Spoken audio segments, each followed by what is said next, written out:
I'm Jacob. I'm Yuri. And we're going for a drive. 'Cause we're up, California. I long to wrap my arms around you. The all-new 2023 Honda Accord. Without launch control, hybrid.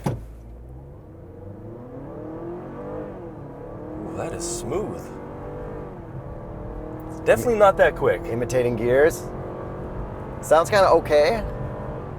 That's not bad. Horsepower and torque. 204 combined horsepower and 247 combined pound-feet of torque from a 2-liter 4-cylinder hybrid. So this is the all-new Honda Accord. It is not a refresh, this is a brand new model. And we are driving it around in California because we're on our true car trip to drive cool cars down here. And this being one of the cool cars, but we do have a lot of exotic cars, so look forward to those videos. And fun fact, this is the second most sold car from our link, tsp.truecar.com. First being a Civic, third being a CX-5. So we'll find out if this is going to stay in second or maybe take over first place. So hit up that link for discounted price offers. Now this Accord is fantastic to drive. We've been pretty spoiled this week with some pretty exotic cars. However, I am currently feeling like I'm being spoiled by the luxuriousness of a Honda Accord. It is so nice to drive. The seats are comfortable, the suspension's great. This powertrain is amazing because it's a hybrid. Yeah, so the new thing is the hybrid powertrain, and there's going to be a bigger emphasis on that.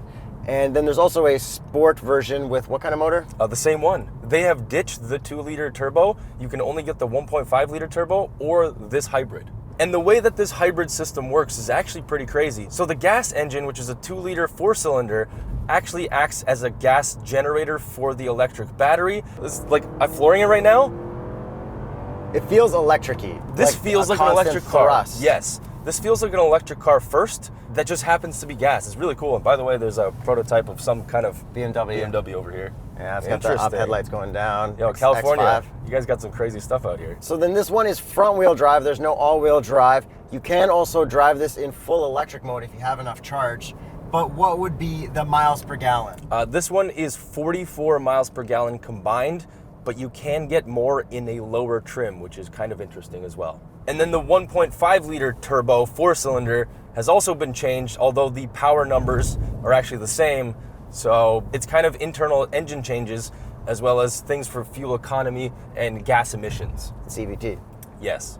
CVT. Before we talk about anything else, I think we need to discuss the looks, because this does kind of look like a Ford Taurus. The older Accord might have looked better, but I think this still does look really good. And it's much more chilled out and less offensive. Yeah, the looks have been kind of controversial for how boring it looks, but at the same time, there's nothing offensive about it, but it also doesn't stand out, but it doesn't look bad. I think what looks Taurus-y about it, or Fusion, or I think Taurus. Taurus, it's just that the lights are kind of like a solid line at the front, but it's cool that it's a strip, and when you have your full headlights on, you got these two squares there, so definitely the DRLs look really nice. Yeah, they're very, very simple. They've simplified their entire lineup. The front bumper looks pretty good.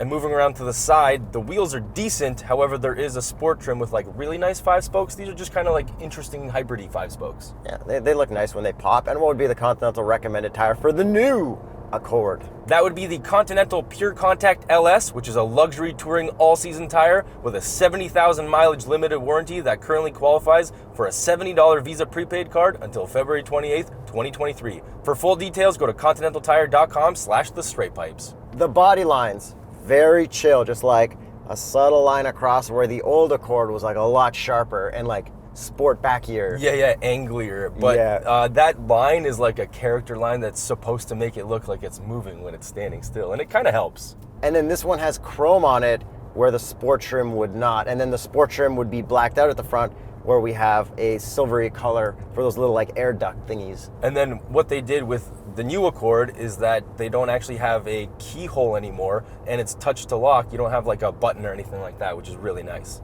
And then moving on to the back, we got cool different style LED lights back there. They're not the best looking. I feel like they kind of cheaped out on that. They're not like super solid, like you could tell, you could like see the bulbs and stuff there or whatever. But I think it looks nice. They got away from the lobster claws, so you know, whatever. Yeah, and then we don't have any exhaust tips. We don't really need to listen to it from the outside. Yeah, of course we do. Let's take a listen to the outside.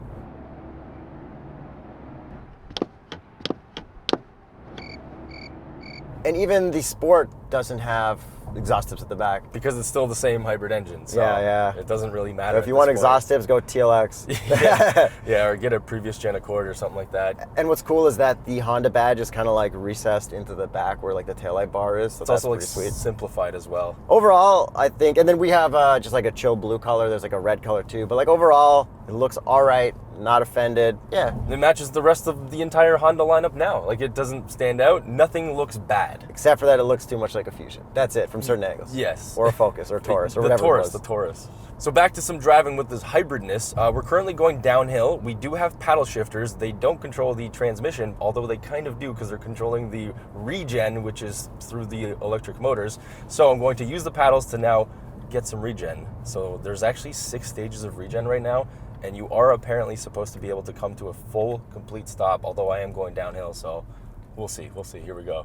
This is the ultimate test downhill. Are we going to do it? Oh, it's taking too long. No, No, not it's on chilling this. out. Okay. It's not as aggressive as I want it to be when I'm coming at lights. Although I've already fully recharged my battery in that amount of time. This is not a plug-in hybrid. No, but it feels really hybridy. Like right now, it's dead silent. Like I don't think the gas engine is actually running right now until I floor it. And it smoothly kicks in. And then with that, we also have a battery button here. So if we click that, we can be an auto, EV, and if you hold it, then you can go to charge mode, but it'll probably tell you you can't charge it because we're fully charged unless we already depleted some of it. And then you're in economy right now. We can also go to sport, normal, and individual, where you can change a couple more things. I think in sports, you can't go full battery mode. It like tells you can't or something like that. Yeah.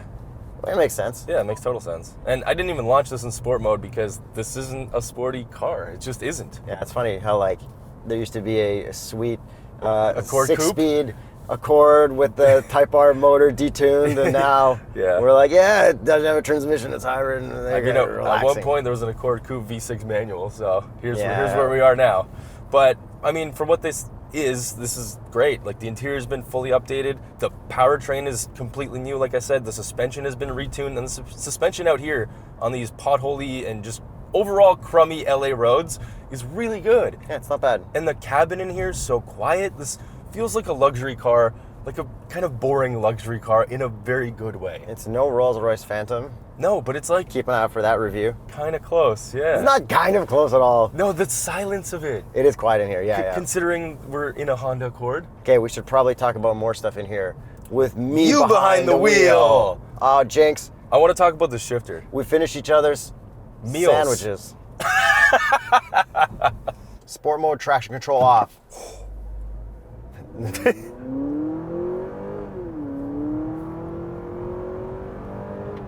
We got pumped in audio. Yeah. Interesting. It sounds all right. Yeah, okay. Downshift, Yuri. Let's hear some more pumped in audio. Doesn't work like that. Floor it again. Okay. Yeah, it's definitely not fast, but it's like okay. Yeah. Jacob, what's the craziest color for a house you could think of? I guess probably pink. If we pass by a pink house in the next 2 seconds, you have to subscribe. Oh, we did it. What a coinky dink. Wow, I didn't believe there was going to be a pink house there. Guess it's time to subscribe. Subscribe. So this shifter has been angled 5 degrees towards the driver to make it easier to access these cup holders. Do the cup holders pass, Yuri? Yeah, they're great cup holders. What about the visors? Probably. 3, 2, 1. Good job, Honda. Full pass. Okay. I thought this interior was just going to be a Honda Civic, but Accord, especially from the pictures, right? It kind of is. It kind of is, but our infotainment is definitely not. It's like full Android, Google kind of stuff there. And that's only because we have the top touring trim. And it's pretty cool. You can have Google Maps built in with the car, showing on your screen here with satellite.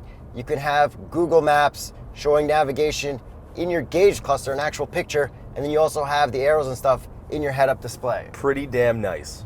But we don't have Sirius XM in the Accord anymore. They're like, Shocking. people just want to use like their streaming or whatever. So like, I'm super bummed about that. Okay. Super, super bummed. I'd have to use the app instead. Yeah. But we can turn up the volume with this itsy bitsy volume knob. Like, it is too small. It's pretty small, but it's nice that we have this like ledge to be able to use it. Yeah, you have the ledge so that you can use your infotainment easier to have somewhere to like rest your hands. But like that volume knob, like how about you put a bigger volume knob and some more hard buttons? Because we have no hard buttons, but we do have a bunch of buttons on the left that let us get to pretty much wherever we need to at all times. Yeah, so we can navigate between Apple CarPlay, Android Auto, or actual Google built-in and non-Sirius XM FM radio. And you can go in the settings, change the color of the cars, and you only have a reverse camera, no 360 camera, so that totally sucks. We have really nice climate control buttons. They are knurled and they're tactile as well. Yeah, straight out of the Civic and I guess everything else on the Honda lineup. And then out of the Civic too, we got this cool mesh thing along dashboard where they hide the grills for the vents. Yes, but what's not out of the Civic is we actually have cooled seats in here, heated and cooled. That's pretty sick. And no heated steering wheel here, but I assume the Canadian one will probably get it. I see some blank areas on that Yeah. steering wheel that might have it. Okay, if I put on my cruise control, radar cruise and lane keep, we have very good lane centering. Yeah, so the badge for the Honda badge now has the radar. And then we got more camera stuff up there. That's right. I have 2 presets on the driver's side. How many presets do we have on the passenger side? 0, but it is actually power movement on the Touring for sure. Do you mind all this gloss black? Yes, I do, Yuri. It's just, I know it's premium and everything, but at this price, it's just gonna scratch up. And then how about the other materials in here? Like nothing is like wildly good or anything. It's just all like acceptable and What? Not- Dude, this leather is real now. Like all this padding and stuff down here, this is amazing. it's not like not amazing. It's just like Dude, a this is plain sick. black chill interior. Like nothing wrong, but nothing like super cool. Yeah, but it's really comfortable. Like this is extra padding down here that I didn't expect it to have. Seats comfortable. Seats are great. How about back seat room for Jacob at 6'1.5"? Tons of room back there. If I got picked up on one of these as an Uber, I would give them 5 stars or maybe 6 if I could.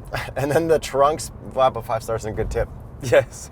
Okay, and then the trunk space, we actually have a ton of trunk room back there, like very usable. I feel like you can get away with this as a family car instead of an SUV very easily. So like if I was re-shopping for a CX-5, instead of considering the Civic, I'd maybe consider this because I could probably fit a stroller back there super easy. But the good thing about SUVs are in like the first like 2 years of a child's life, being able to change them in the back. Yes, that That is is true. Like you don't want to change a kid in the back of a sedan. Yeah, you're gonna wreck your back. And this is now overall 2.8 inches longer than the outgoing Accord. Isn't it wider too by a little bit? The rear track is wider. Oh, nice. Yeah, so it'll probably handle these canyons out here better, but that's not really what we're here for with this car. The Accord is for cliche corner. Yeah, yeah, not for We're- Malibu Canyon Corner. That's when we'll do. But like just normal driving around, like there's nothing wrong with the handling we've had to do so far. Taking the PCH, what's that turn called? The incline? Incline, yeah. Oh, this handles the incline so well. Yes, and the steering is actually really light and nice. All right, look at this turn I'm Oh, taking. wow. Oh, that was a great turn, Yuri. Oh. These bolsters are nice, too. And then speaking of bolsters, I only have forward and back lumbar, no up and down. You probably don't even have any. I got nothing over here. Wow. You know, I don't even expect it, though. That's the thing. Okay, visibility while looking out at the beautiful coastline driving back to the TrueCar office in Santa Monica.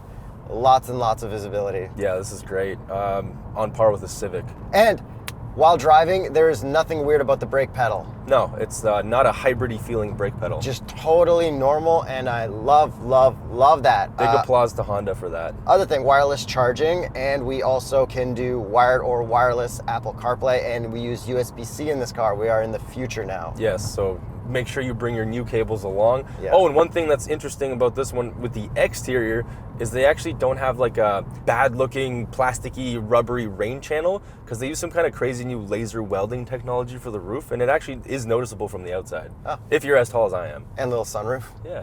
And with this interior being pretty luxurious, matching the luxuriousness of the Civic and escalating it slightly, you want to get yourself a set of TuxMat. They don't have them yet for this vehicle, but they do have them for the previous gen Accord, so it's only a matter of time before they laser scan one of these, so go to tuxmat.com/TheStraightPipes. I think that's everything with the Accord. I think you think it's more luxurious than I think it is, but we both think that this whole setup with this drivetrain is pleasant for like chilling. If you're not like trying to go fast, if you just want a nice fuel efficient car. Dude, I could fall asleep in here, and that's the best compliment I can give this car from the passenger seat. It is pretty quiet. So now I think it's time we get to the price. The lowest price one that you can buy is $27,295. American. And this top trim Touring Edition is $37,890. American. I think that's a pretty good price. Okay, so then this compared to a Camry. Camry still has that cool, which one was it with the cool wing? Oh, the TRD. I mean, that was pretty sweet. Yeah, they definitely went the sporty route with that one, but But this is so much newer and everything, and with like the built-in Google, like this that's is a pretty better awesome. hybrid than the Camry hybrid. Yeah, but they've got the Egg Mode 360 stuff. Yeah, but that doesn't make it a better hybrid. And Sirius XM, there are things to like about There that are. model over this. But then how about this compared to a Civic? Is it like a big jump to this instead of a Civic? Like I feel like Do we have to redo our comparison from last year? I feel like it kind of is. Yeah, don't forget to watch the video. But like now that this is out, I'm not as interested in the Civic. If I had to get, But at the one- same time, this is just a bigger Civic. So if you don't need that big of a vehicle, the Civic is great already. having Google Maps, But you gotta get in the your top gate- trim. So like top trim to top trim is pretty expensive. Yeah, I don't know. This is a great car, but if you don't need the size, just get the Civic because the Civic's already great. But if you do need the size, this is great as well. yeah. So thanks for watching. This concludes the filming of our TrueCar California trip. Hit up tsp.truecar.com if you're looking for any cars. But don't worry, there's plenty of videos still coming from this trip, and thank you for watching all of them.